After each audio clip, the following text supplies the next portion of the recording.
আপনাকে স্বাগত জানাই এক স্বপ্নময় হিমালয়ের দেশে, যেখানে চোখ মেলে তাকালেই ধরা দেয় শুভ্র কাঞ্চনজঙ্ঘা। পাখির কলতানে ভরে ওঠে সকালের আকাশ। পাশেই রয়েছে সবুজে মোড়া চা বাগান, যেখানে বুক চিরে যখন হাওয়া বয়ে যায় তখন প্রকৃতির সুর যেন আপনার মনের মণিকোঠায় মিশে ওঠে। পাইন বনের পাশে সাজানো সুন্দর এক হোমস্টে, যেখানে রয়েছে শান্তির ঠিকানা, রয়েছে সুন্দর থাকার ব্যবস্থা।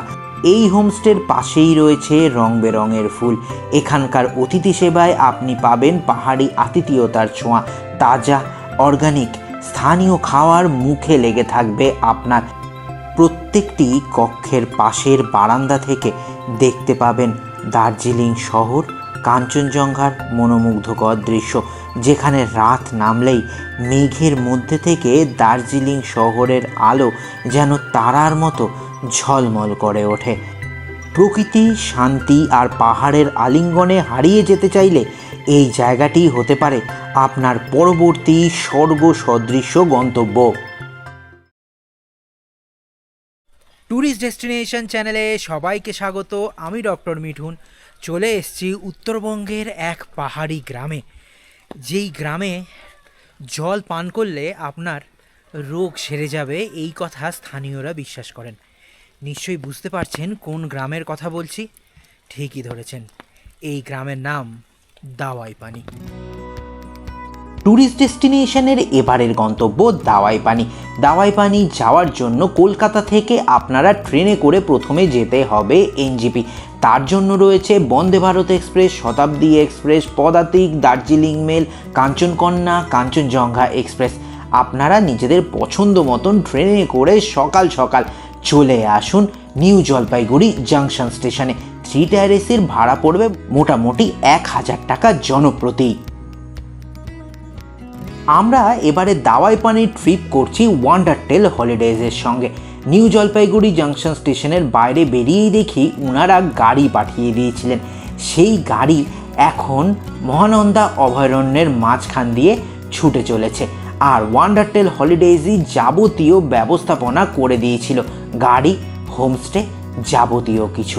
দেখুন, আমরা এখন সেই গাড়ি করে মহানন্দা অভয়ারণ্য পেরিয়ে সেবক কালী বাড়ির পাশ দিয়ে করোনেশন ব্রিজ পেরিয়ে তিস্তা নদীকে পাশে রেখে এগিয়ে চলেছি। তিস্তা লোয়ার ড্যাম 3 পেরিয়ে প্রবেশ করলাম রিয়াং ফরেস্টের দিকে। রিয়াং ফরেস্টের পর তিস্তা ভ্যালি টি এস্টেট পেরিয়ে আমাদের আজকের প্রথম গন্তব্যের দিকে আমরা এগিয়ে চলেছি। একে একে তাগদা, তিনচুলে পেরিয়ে আমরা এখন এসে পৌঁছালাম গুম্বাধারা ভিউ পয়েন্ট বা গুম্বাধারা টি গার্ডেনের সামনে। এখনকার গুম্বাধারায় টিপ টিপ করে বৃষ্টি পড়ছে, মেঘ জমে রয়েছে, তবে আকাশ পরিষ্কার থাকলে এখান থেকে দেখা যায় কাঞ্চনজঙ্ঘা এবং সিকিমের নামচিও। গুম্বাধারা দেখে উঠে পড়লাম গাড়িতে। এখান থেকে আমরা যাব উত্তরবঙ্গের আর এক সুন্দর গন্তব্য লামাহাটার দিকে। লামাহাটা বাংলার মানচিত্রে দুর্দান্ত এক ট্যুরিস্ট ডেস্টিনেশন। লামা কথার অর্থ বুদ্ধিস্ট মঙ্ক, আর হাট্টা কথার অর্থ হাট বা ঘর। লামাহাটা পার্কে প্রবেশ মূল্য 20 টাকা জনপ্রতি। লামাহাটা পার্ক মানেই পাইন জঙ্গল, মেঘের খেলা আর রং বেরঙের বিভিন্ন ধরনের ফুল। লামাহাটার উচ্চতা 5700 ফুট। দার্জিলিং শহর থেকে 23 কিলোমিটার দূরে এই লামাহাটা ইকো পার্ক অবস্থিত। এখানে মূলত ভুটিয়া, শেরপা, ইয়ালমোস, তামাং, দুপ্পা প্রজাতির মানুষের বাস। চাষাবাদ ও পশুচারণ এনাদের প্রধান জীবিকা। আর এখন যদিও এই পার্ক হওয়ার পরে অনেকেই হোমস্টে তৈরি করেছেন এবং তার মাধ্যমে জীবন জীবিকা নির্বাহ করছেন। পার্কের মধ্যে রয়েছে একটি ওয়াচ টাওয়ার এবং তাছাড়া ট্রেক করে দেখে নেওয়া যেতে পারে পবিত্র লেকও। লামাহাটা দেখে আবারও উঠে পড়লাম গাড়িতে। এনজিপি থেকে 84 কিলোমিটার দূরে প্রায় 4 ঘন্টার মধ্যে আমরা এসে পৌঁছালাম উত্তরবঙ্গের এক স্বল্প পরিচিত নিঝুম গ্রামে তার নাম দাওয়াই পানি। আর এই দাওয়াই পানিতেই রয়েছে খুব সুন্দর এক হোমস্টে, যার নাম কেশাং হোমস্টে। আমরা হোমস্টের পাশে চলে এসেছি। হোমস্টে দেখে মনে হচ্ছে মেঘেরা যেন লুকোচুরি খেলছে, মেঘ আটকে রয়েছে হোমস্টের গায়ে। আমিও প্রবেশ করলাম হোমস্টেতে। পাহাড়ি জানা নাম না জানা বিভিন্ন ধরনের ফুল হোমস্টের বারান্দায় সাজিয়ে রাখা হয়েছে। দেখেই মনটা ভীষণ ভালো লেগে গেল। এতটা পথ জার্নি করে এসেছি, একেবারেই মনে হলো না। ফুল দেখে মন আবারও যেন নতুন উদ্যম পেল। তার মধ্যে ফোঁটা ফোঁটা বাড়িধারা এসে পড়ছে ফুলের গায়ে। বারান্দার পাশেই সার দেওয়া দুটো বড় বড় রুম। একটি রুমে আমি প্রবেশ করলাম। এই রুম যথেষ্ট স্পেসিয়াস, রয়েছে দুটো ডাবল বেড, মানে 4 থেকে 5 জন অনায়াসে থাকতে পারবেন। রুমের মধ্যে রয়েছে বড় বড় জানলা, যেখান থেকে পুরো দাওয়াই পানি গ্রাম দেখতে পাবেন। আর সঙ্গে রয়েছে অ্যাটাচ ওয়েস্টার্ন টয়লেট, যেখানে পাবেন গরম জল। ব্যালকনিতে অসংখ্য ফুলের সমাহার। তারই পাশে রয়েছে আরেকটি রুম। এই রুমও ঠিক আগের রুমের মতো। আমাদের এই কেশাং হোমস্টে বুক করে দিয়েছে ওয়ান্ডারটেল হলিডেজ, তাই ওনাদেরকে অসংখ্য ধন্যবাদ। রুমের চারপাশে বড় বড় জানলা, রুমের মধ্যে কার্পেট পাতা, সুন্দর ওয়েস্টার্ন টয়লেট, আর কি চাই বলুন। আর ব্যালকনিতে আসলে আকাশ পরিষ্কার থাকলে আপনার হাতের সামনে ধরা দেবে কাঞ্চনজঙ্ঘা। টাইগার হিলের উল্টো দিকে 6500 ফুট উচ্চতায় জঙ্গলে ঘেরা গ্রাম দাওয়াই পানি। দার্জিলিং শহর থেকে দূরত্ব 21 কিলোমিটার। শান্ত এই গ্রামটি থেকে সোজাসুজি দেখতে পাবেন কাঞ্চনজঙ্ঘা। আর পুরো দাওয়াই পানি গ্রামটিই যেন ভিউ পয়েন্ট। এনজিপিতে নেমে এত কিছু দেখিয়ে এখন ফ্রেশ হয়ে আমরা যাচ্ছি কেশাং হোমস্টের ডাইনিংয়ে। সেখানে করে নেব লাঞ্চ। ডাইনিং যাওয়ার পথেও রয়েছে বিভিন্ন ধরনের ফুল, তবে এই ফুল কিন্তু আমি আগে দেখিনি। আপনারা যারা দেখেছেন তারা অবশ্যই এই ফুলের নাম কমেন্টে জানান। এখানে লাঞ্চ মানেই গ্রামের সব অর্গানিক জিনিস আপনি খেতে পারবেন। দাওয়াই পানির কেশাং হোমস্টেতে চলে এসেছি এবং যা ব্যবস্থা করে দিয়েছে ওয়ান্ডারটেল হলিডেজ। এসে এখানকার প্রাকৃতিক সৌন্দর্য আপনাদের দেখিয়েছি। আর এখানকার আরেকটি ভীষণ ভালো জিনিস, তা হচ্ছে সব কিছু অর্গানিক, মানে শুধু শাকসবজি, মাংস, ডিম তাই নয়, চা যেটা আপনারা খাবেন সেটাও এই হোমস্টে নিজেরা তৈরি করে নিজেদের বাগানে। আর এখন সময় হয়ে গেছে লাঞ্চে দেখুন ক্যাসারোলে রয়েছে ভাত, একদম গরম গরম ভাত। এই দেখুন ভাত।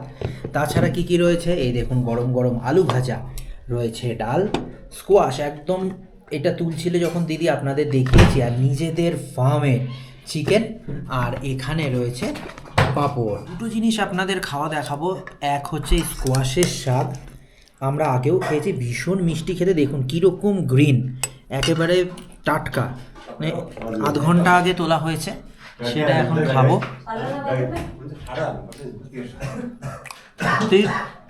ভীষণই ভালো খেতে এই স্কোয়াশ।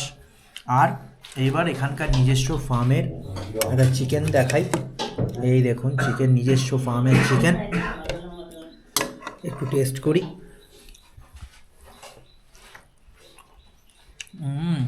ভীষণই ভালো। এইসব খেতে সময় লাগবে। খেয়ে দিয়ে আরও কী কী শাকসবজি চাষ হয়, মুরগি, সব কিছু আসামে একটুখানি দেখিয়েছি, পুরো বিকেল জুড়ে সেই সব থাকছে। লাঞ্চ করে ফিরে এলাম ব্যালকনিতে। এসে দেখি মেঘেরা কাঞ্চনজঙ্ঘাকে পুরো ঢেকে ফেলেছে। মেঘ পাহাড়ের ওপরে সমুদ্রের ঢেউয়ের মতো এসে আছড়ে পড়ছে। এই দৃশ্য সত্যি মনে রাখার মতো। বেশ কিছুক্ষণ বিশ্রাম নিয়ে উঠে পড়লাম পুরো দাওয়াই পানি গ্রাম ঘুরে দেখব বলে। গ্রাম ঘুরতে ঘুরতে দেখে নিলাম ভুট্টার ক্ষেত, রয়েছে বিভিন্ন ধরনের বিনসের গাছ, যা আপনারা ইচ্ছে হলেই খেতে পারবেন। তাছাড়া বিভিন্ন ধরনের ফুল সাজিয়ে রেখেছে পুরো গ্রাম জুড়ে। রয়েছে আরও অনেক কিছু, রয়েছে আরও বিভিন্ন ধরনের শাক, বিভিন্ন ধরনের ফুল, আর বিভিন্ন ধরনের হাঁস মুরগিও। এই সব দেখতে দেখতে দেখি একটি ঝুড়ির মধ্যে মুরগি ডিমে তা দিচ্ছে। তারপরে স্কোয়াশের ক্ষেত, ক্যাবেজের ফার্ম, এই সব দেখতে দেখতে আরও অনেকটা সময় অতিবাহিত হয়ে গেল। দেখে নিলাম এখানকার ছোট্ট মিষ্টি চা বাগানও। চা বাগানের পাশেই রয়েছে মেঘে ঢাকা পাইন ফরেস্ট। সেই সব দেখে ফিরে এলাম হোমস্টেতে। কাঞ্চনজঙ্ঘা ঢেকে গেলেও আকাশে মেঘের খেলা চলছেই।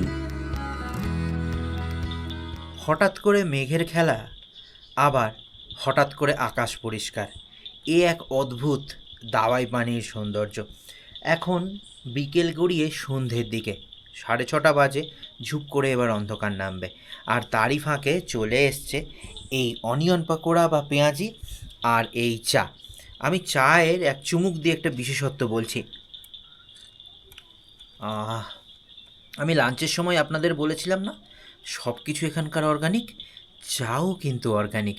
এই হোমস্টের আশেপাশে চা বাগান রয়েছে, ছোট নিজেদের মতো করে চা বাগান। সেই চা নিজের হাতে তুলে নিজেরা প্রসেস করে এই চা ওনারা সার্ভ করেন গেস্টদের। তাই এই চাও কিন্তু এখানকার এক উপরি পাওনা।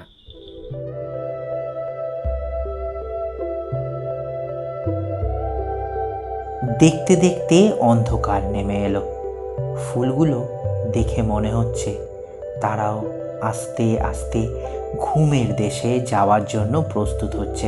আর ব্যালকনিতে দাঁড়িয়ে দূরের দার্জিলিংকে মনে হচ্ছে দূরের কোনো নক্ষত্র। সেই গ্যালাক্সি, সেই মিল্কি ওয়ে যেন চোখের সামনে অনেকটা স্পষ্ট। আজ অনেক কিছু দেখে নিলাম তাই মনে হবে, আর হারিয়ে যাবেন এই তারার দেশে আপনিও। পুরো সন্ধেবেলায় ঝিঝি পোকার ডাক, আর দূরে ওই দার্জিলিং শহর, আর পুরো শহরকে তারার মতন দেখাচ্ছে, যেন এক গ্যালাক্সি। সেই সব দেখতে দেখতে অনেকটা সময় অতিবাহিত করে এখন ঘড়িতে বাজে রাত 9টা। চলে এসেছি ডিনার করতে। ডিনারে রয়েছে গরম গরম রুটি, এখানে রয়েছে দেখুন আলু আর স্কোয়াশের তরকারি একেবারে ফ্রেশ, আর এখানে রয়েছে ডিমের কারি। এই সব খেয়ে এবার ঘুমিয়ে পড়ব দাওয়াই পানিতে।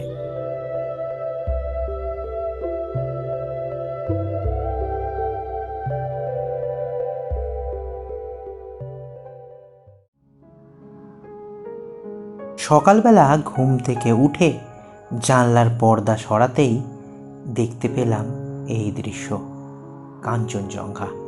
সে তো শুভ্র কাঞ্চনজঙ্ঘা। সকাল সকাল মন্ত্রমুগ্ধকর কাঞ্চনজঙ্ঘার দৃশ্য দেখিয়ে এখন সময় হয়ে গেছে সকাল সকাল সেই অর্গানিক চায়ের, নিজেদের হাতের বাগানের নিজেদের তৈরি চা পাতার চা।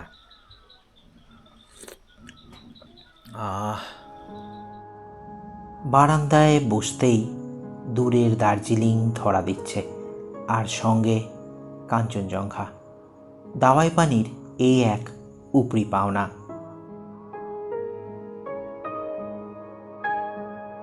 দাওয়াই পানির এই নৈসর্গিক দৃশ্য, এরকম নৈসর্গিক জায়গা, খাওয়া দাওয়া সব কিছু ট্যুরিস্ট ডেস্টিনেশনের জন্য ব্যবস্থা করে দিয়েছিল ওয়ান্ডারটেল হলিডেজ। তাই ট্যুরিস্ট ডেস্টিনেশনের পক্ষ থেকে ওনাদেরকে অসংখ্য ধন্যবাদ। আর বেশ কয়েকটি কথা আপনাদের একটু জানিয়ে রাখি, তা হচ্ছে ওয়ান্ডারটেল হলিডেজ যেই হোমস্টে আমাদের জন্য বুকিং করে দিয়েছিল তা এক কথায় অনবদ্য। সামনে কাঞ্চনজঙ্ঘা উপত্যকা, হোমস্টের নিচেই পাইন জঙ্গল, তা আপনাদের ভিডিও জুড়ে দেখিয়েছি। আর এই হোমস্টেতে থাকতে খেতে খরচা 1400 টাকা জনপ্রতি প্রত্যেক দিন, এবং খাওয়া কীরকম আপনাদের দেখিয়েছি, সব কিছু অর্গানিক। এনজিপি থেকে আসবেন কি করে? অবভিয়াসলি গাড়ি করে। যদি 4 সিটার গাড়ি নেন তাহলে ভাড়া পড়বে 3500 টাকা প্রতিদিন। আর যদি বড় গ্রুপে আসেন আরও খরচা কম, 8 সিটের গাড়ি যদি নেন তাহলে খরচা পড়বে মাত্র 4000 টাকা করে প্রতিদিন।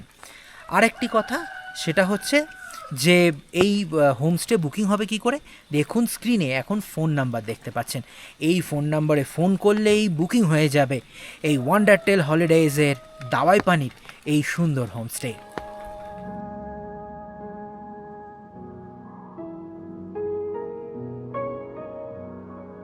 দেখতে দেখতে 2 দিন কেটে গেল এই শরীর ঠিক করার গ্রাম দাওয়াই পানিতে, যেখানে জলের মধ্যেই রয়েছে ওষুধ। এখন সময় হয়ে গেছে ব্রেকফাস্টের। পাহাড়ে আসলে কিন্তু লুচি খেতে হয়, তবে আমরা আজকে লুচি না নিয়ে ওনাদের রিকোয়েস্ট করেছিলাম ভুট্টার আটার রুটি আর তার সঙ্গে একেবারে আলু এক তরকারি। এই খেয়ে আমরা রওনা দেবো এবার কলকাতার উদ্দেশ্যে। আপনারা এখান থেকে ইচ্ছে করলে দার্জিলিং, ইচ্ছে করলে চটকপুর, ইচ্ছে করলে সোনাদাও ঘুরে নিতে পারেন। তাকদা, তিনচুলে সব কিছুই কাছাকাছি। আর এই দাওয়াই পানির হোমস্টে কিভাবে বুকিং হবে, তার খরচাপাতি কি কি, এনজিপি থেকে কিভাবে আসবেন, যাবতীয় তথ্য দিয়ে দিয়েছি। আর তাছাড়াও ডেসক্রিপশন বক্সেও যাবতীয় তথ্য থাকছে। তাহলে আর অপেক্ষা কিসের, চলে আসেন দাওয়ার পানি। আর আমরা ব্রেকফাস্ট করে রওনা দিচ্ছি এনজিপি, সেখান থেকে কলকাতা। আজকের ভ্রমণ এখানেই শেষ। ভালো লেগে থাকলে ট্যুরিস্ট ডেস্টিনেশনকে লাইক দিন, শেয়ার করুন আর চ্যানেলকে অবশ্যই সাবস্ক্রাইব করবেন। আবার দেখা হবে কোনো গন্তব্যে, নতুন কোনো গল্পে।